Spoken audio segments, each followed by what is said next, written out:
Chinese পুঁই চিংড়ি রান্না করব। যে দেখুন এখানে কচি কচি পুঁই শাক, একদমই কচি পুঁই শাকগুলো খুব তাড়াতাড়ি সেদ্ধ হয়ে যাবে এমন পুঁই শাক আমি নিয়েছি ধুয়ে পরিষ্কার করে। আর এখানে নিয়েছি চিংড়ি মাছ। চিংড়ি মাছ দিয়ে এই পুঁই শাকের একটা চাইনিজ আইটেম আমি রান্না করব।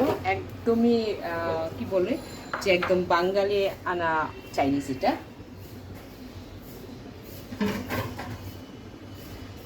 তো প্রথমেই আমি এখানে তেল দিয়ে নিচ্ছি। আগুনটাকে একদম কম আঁচে দিয়ে দিলাম, কারণ অলরেডি পাতিলটা অনেক বেশি গরম হয়ে গিয়েছে। এর মধ্যে এখন আমি দিয়ে দিব এই যে চিংড়ি মাছ নিয়েছি, চিংড়ি মাছগুলো আমি এখানে প্রথমেই চিংড়ি মাছগুলো দিয়ে দিচ্ছি।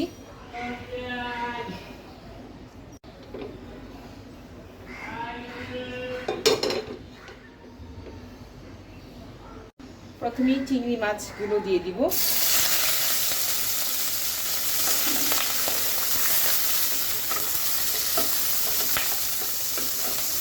চিংড়ি মাছগুলো প্রথমেই দিয়ে দেওয়ার কারণ হচ্ছে যে তেলে ভেজে নিলে একটু সুন্দর একটা ফ্লেভার আসবে।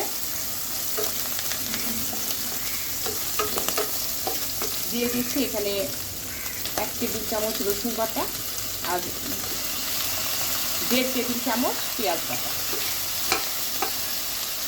এখন সব কিছু একসঙ্গে একটু ভেজে নেব। আসলে এই পুঁই শাক চিংড়িটা খুব ঝটপট করে রান্না করে নেওয়া যায়।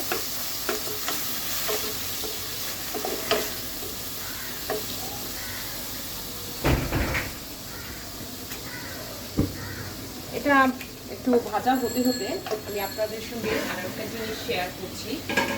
সেটি হচ্ছে যে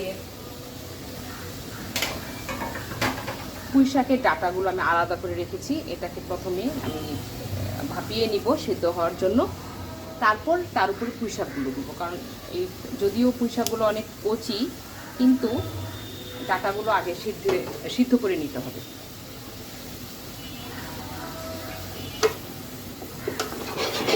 দিয়ে দিচ্ছি এখানে স্বাদ মতো লবণ,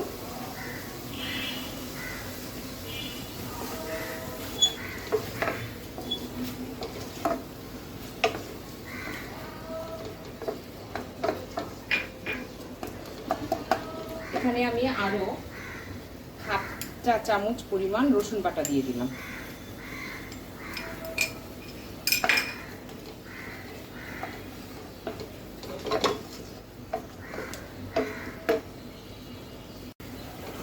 আসলে এটা হচ্ছে একটা চাইনিজ আইটেম, চায়না দেশের।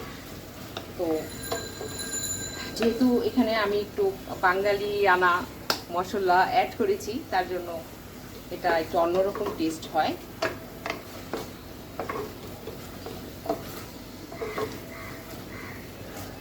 এই মশলাগুলোর সাথে চিংড়িগুলোকে জাস্ট একটু ভেজে নিব।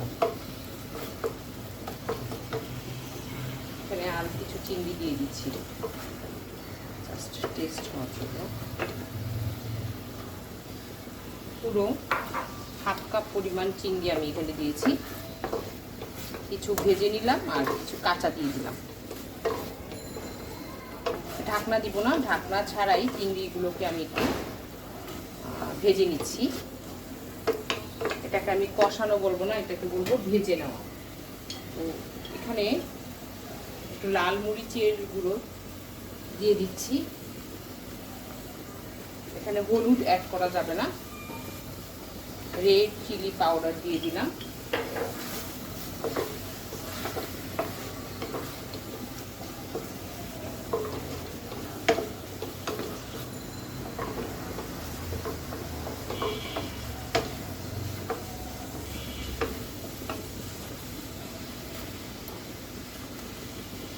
তারপর এখানে যে ডাঁটাগুলো রেখেছি এটা দিয়ে দিব। এখন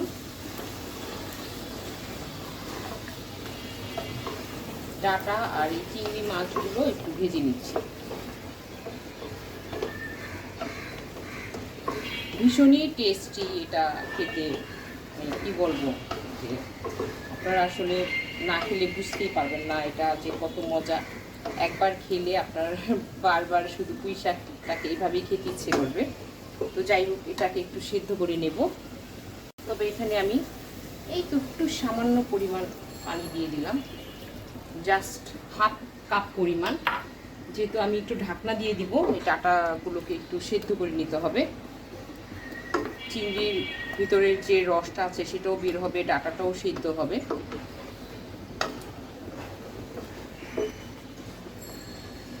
আমি এখন এটাতে ঢাকনা দিয়ে দিচ্ছি 5 মিনিটের জন্য। 5 মিনিটের মধ্যেই ডাঁটাগুলো সেদ্ধ হয়ে যাবে। ঢাকনাটা এখন জাস্ট আমি উঠিয়ে নিব, আর ঢাকনা দিব না, ঢাকনা ছাড়াই এখন আমি পুরো রান্নাটা শেষ করব। দেখুন ডাঁটাগুলো কিন্তু খুব সুন্দরভাবে সেদ্ধ হয়ে গিয়েছে, একদম সফট হয়ে গিয়েছে।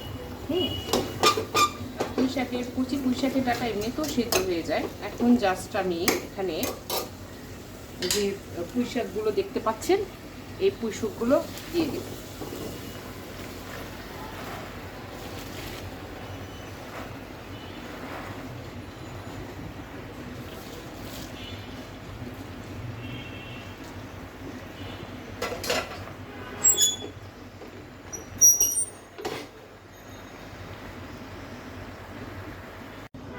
পুঁই শাকগুলো এখন একটা বয়েল হতে হতে আমি এখানে একটা কাজ করব, যে কাঁচা মরিচগুলো আছে যে এগুলো একটু কেটে নিচ্ছি।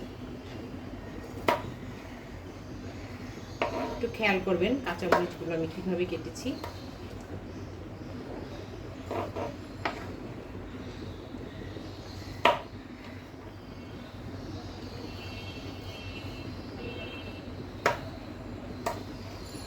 দুই পাশ থেকে কাঁচামরিচের ঝালটা কিন্তু বের হয়ে যাবে।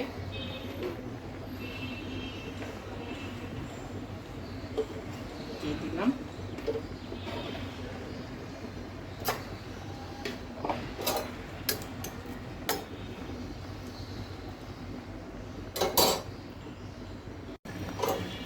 খুব সুন্দরভাবে পুঁই শাকগুলো দেখুন সেদ্ধ হচ্ছে,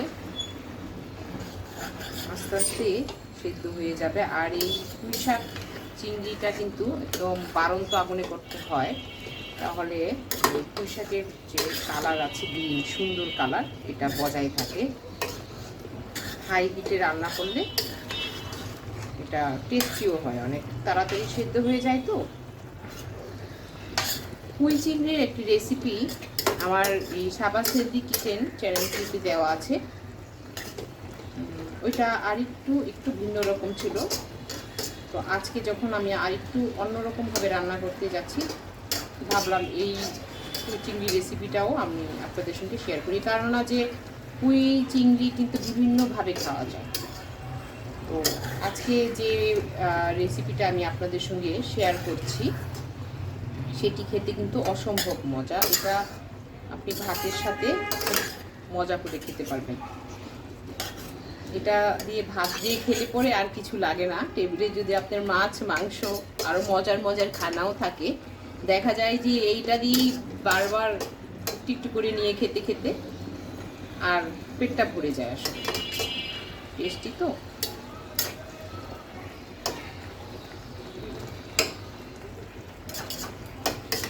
এটা আর সেদ্ধ হতে হয়তো বা আর 5 মিনিট সময় লাগবে।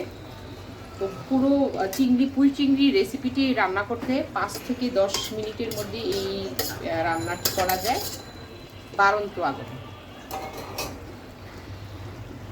এখন এখানে আমি একটু জিরার গুঁড়ো দিয়ে দিব একটু সুন্দর ফ্লেভার আনার জন্য।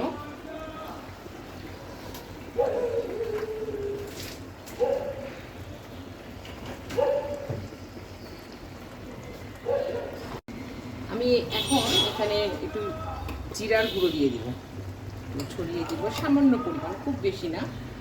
যেহেতু এখানে চিংড়ি মাছ আছে তাই একটু জিরার ফাঁকি দিয়ে দিলাম।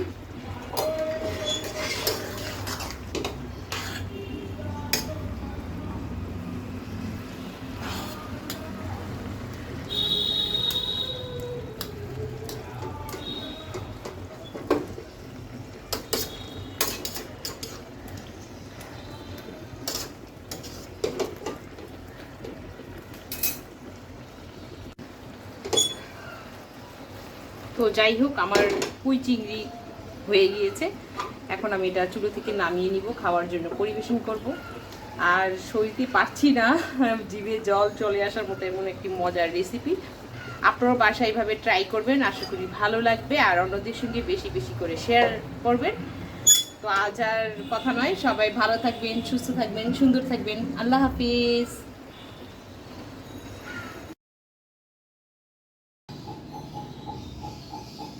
সাবাস হেলদি কিচেন থেকে সবাইকে অনেক অনেক শুভেচ্ছা আর ভালোবাসা দিয়ে শুরু করছি আজকে আরও একটি মজার রেসিপি। সেটা হচ্ছে মলাই মাছের চচ্চড়ি। ঈদের পরে আসলে আমরা একদম মাছ মাংস খেতে খেতে একদম মুখটা লেগে গিয়েছে, তাই ভাবলাম যে আজকে মলাই মাছের চচ্চড়ি করব। আর এই মলাই মাছের চচ্চড়িটা কিন্তু আমি খুব ভালো করে রান্না করতে পারি, মানে সবাই খেয়ে খুব প্রশংসা করতো। যখনই এটা রান্না করতাম সবাই খুব প্রশংসা করতো খেয়ে, যে এত মজা তোমার হাতেটা। তো এটা আমি সব মশলা একসঙ্গে কাঁচা মেখে তারপর এটা আমি রান্না করি। তো দেখুন, এখানে না আমি মলাই মাছ খুব ধুয়ে পরিষ্কার করে নিয়েছি। দেখুন, এখানে আমার 250 গ্রাম মলাই মাছ আছে, অর্থাৎ 1 পোয়া। এটা প্রথমেই আমি এই যে একটা বলের মধ্যে নিয়ে নিচ্ছি মেখে নেওয়ার জন্য। সবটুকুনি নিয়ে নিলাম এখানে। এরপর এখানে আমি একে একে সব মশলাপাতি দিয়ে দিব। এখানে আমি সব মশলা কিন্তু নিয়ে নিয়েছিলাম আগে থেকেই। সেখানে দিয়ে দিচ্ছি লাল মরিচের গুঁড়ো, হলুদ আমি সামান্য পরিমাণে দিচ্ছি, 1/2 চা চামচ হলুদের গুঁড়ো, আর 4 চামচের 1 চা চামচ লাল মরিচের গুঁড়ো। আর এখানে পেঁয়াজ কুচি, কাঁচামরিচ ফালি করে নেওয়া সব কিছুই আছে, সবটুকুনি নিয়ে নিলাম। এখানে পেঁয়াজ বাটা আছে, পেঁয়াজ বাটা থেকে 1/2 চা চামচ নিয়ে নিলাম। আজান দিচ্ছে, আমি একটু পরে ভিডিওটা করব। এখন এখানে একটু স্বাদ মতো আমি লবণ দিয়ে দিব।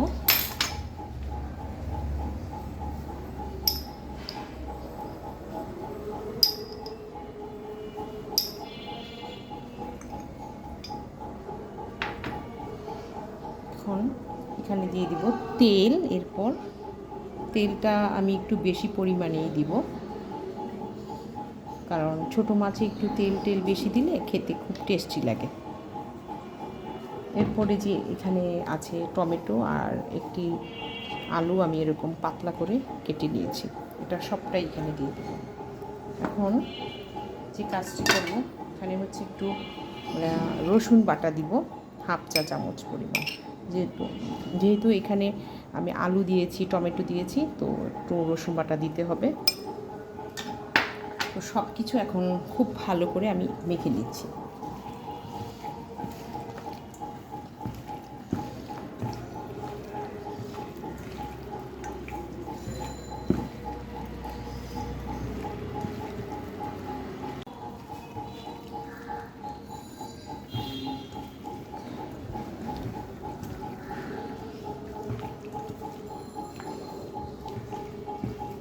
এই মাছের চচ্চড়িটাতে আপনি এখন ইচ্ছে করলে এটাতে সরিষার তেল দিয়েও খেতে পারেন, ভীষণ টেস্টি লাগে। আর এখন তো বর্ষাকাল, এই সিজনে এই মলাই মাছ কিন্তু খুব পাওয়া যাচ্ছে। আর ঈদের পরে যে বললাম, ঈদের পরে এখন ছোটো মাছ খেতে কিন্তু খুব টেস্টি লাগে। তো যাই হোক, এটা মেখে নেওয়ার পর এখন আমি এই যে হাঁড়িতে তুলে নিব। যেহেতু আমি রান্না করব, তাই এটাতে হাঁড়িতে ঢেলে নিচ্ছি। মেখে নেওয়ার পরে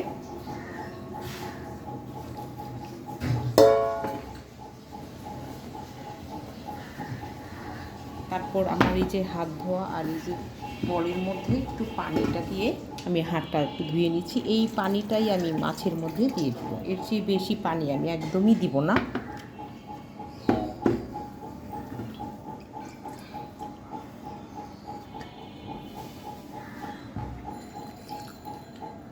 কারণ মাছের থেকে কিন্তু অনেক পানি বের হবে। তারপরও আমি আর একটু পানি দিয়ে দিচ্ছি এখানে, একেবারে মাছের সমান সমান করে দিয়ে দিলাম। কতটা সুন্দর লাগছে দেখতে দেখতেই একদম লোভনীয় লাগছে। আর একটু তেল দিয়ে দিচ্ছি।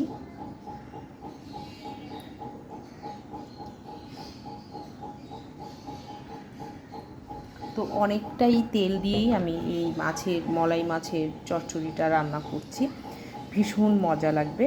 এটা এই ছোট মাছের মেইন মশলা হচ্ছে কাঁচামরিচ, পেঁয়াজ আর হচ্ছে তেল। এই তিনটা জিনিস যদি ঠিক মতো থাকে, বিশেষ করে তেলটা যদি একটু বেশি দেন তাহলে না খুব টেস্টি হয়।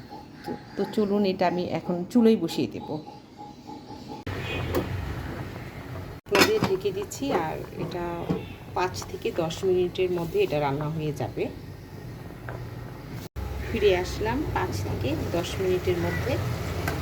এর মধ্যে আমি কিন্তু 2 বার ঢাকনা উঠিয়েছিলাম। 7-8 মিনিট পরে ফিরে আসলাম।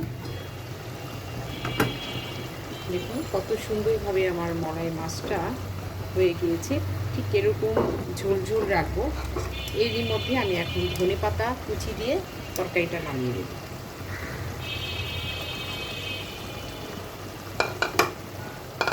তবে আরও 1-2 মিনিট আমি এটা চুলে রেখে দিব।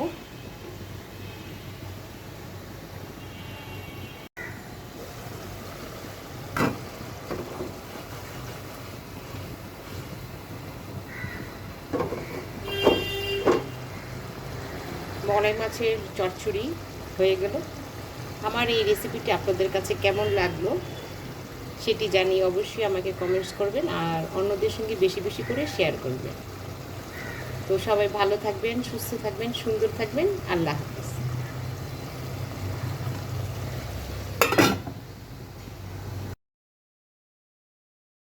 আজকে আমি আপনাদের সঙ্গে খুবই মজার একটা চাইনিজ ফুড শেয়ার করব। সেটা হচ্ছে এই যে দেখতে পাচ্ছেন হাতে আমার কলমি শাক। এরকম বড় বড় করে কলমি শাকে ডাঁটা শুদ্ধ রেখেছি। এটাকে খুব সুন্দর করে আমি চাইনিজ স্টাইলে রান্না করব। ভীষণ মজা। আমি চেষ্টা করব খুব সুন্দর করে দেখাতে। আমি জানি না যে ওদের মতো করে পারবো কি না, তবে আমি চেষ্টা করব। তো প্রথমে আমি এই যে হাঁড়িটা বসিয়ে নিলাম। এর মধ্যে আমি 1 কাপ পরিমাণ পানি দিয়ে দিব। ঠিক আছে, দেখুন 1 কাপ পরিমাণ পানি দিয়ে দিচ্ছি এই শাকটাকে সেদ্ধ করে নেওয়ার জন্য। তো পানিতে আমি প্রথমে একটু লবণ দিয়ে নিচ্ছি। ঠিক আছে, লবণ দিয়ে নিচ্ছি। দেখুন শাকগুলোকে আমি এখন এখানে দিয়ে দিব। জাস্ট ভালো করে সেদ্ধ করে নেব। ডাঁটাগুলো কিন্তু খুব বড় বড় রেখেছি আমি।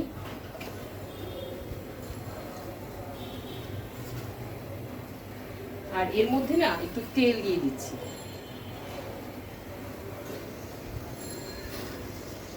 জাস্ট ওয়েট করব সবগুলো শাক সেদ্ধ হওয়া পর্যন্ত। এখানে একটা বড় ব্যাপার হচ্ছে যে শাকগুলো কিন্তু সেদ্ধ করতে যে আমাকে কিন্তু গ্রিন কালারই রাখতে হবে। এটা গ্রিন কালারই খেতে হয়, এতটাই সেদ্ধ করতে হবে। শাকটা সেদ্ধ হতে হতে আমি একটা সস বানিয়ে নিব এই চাইনিজ ফুডটার জন্য। চলুন তাহলে। আসলে এই সসটা বানিয়ে নিতে একদমই সহজ। এখানে আমি পুরো একটা মাঝারি সাইজের লেবুর জুস নিয়েছি। এই জুসটার মধ্যে এখন আমি স্বাদ মতো লবণ দিয়ে দিচ্ছি। 1 টেবিল চামচ পরিমাণ সয়া সস। লেবুর রস যদি আপনার লেবু না থাকে বাসায় তাহলে আপনি সেটা স্কিপ করতে পারেন, আপনি ভিনেগারও দিয়ে দিতে পারেন। আর এখানে যে লাল কাঁচামরিচ কুচি নিয়েছি আর 4-5টি রসুন কুচি নিয়েছি, এই সবগুলো এখানে দিয়ে দিব।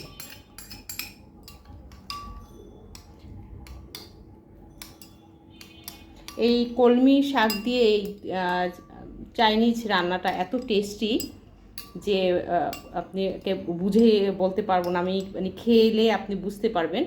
আপনারা আমার মতো ঠিক এভাবে ট্রাই করবেন। দেখুন আর একটা জিনিস দেওয়া এখানে বাকি আছে, সেটা হচ্ছে দেখুন এই যে অলিভ অয়েল নিয়েছি। এটা রান্না করে খাওয়ার অলিভ অয়েল, খাওয়ার তেল। এটা আমি নিয়েছি এখানে 1 চা চামচ। এই তো আমার সসটা বানানো হয়ে গেল। দেখুন কলমি শাকগুলো কিন্তু আমার সেদ্ধ হয়ে গেছে। আর এই শাকটা এতটাই সফট হবে, কিন্তু কচকচ করবে, একটু কাঁচা কাঁচা থাকবে, তাতে টেস্টি লাগে বেশি। এখন আমি এটা চুলো থেকে নামিয়ে নিব আর একটা ডিশে ঢেলে নিব।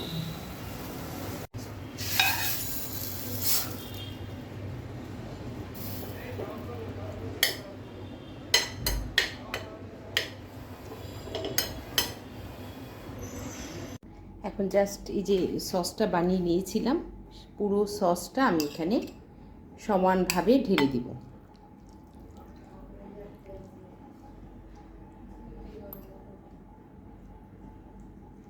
এই তো হয়ে গেল আমার কলমি শাক দিয়ে চাইনিজ রান্না। ভীষণ টেস্টি। আপনারা কিন্তু এটা বাড়িতে বানিয়ে খেয়ে নিতে পারেন খুব সহজেই।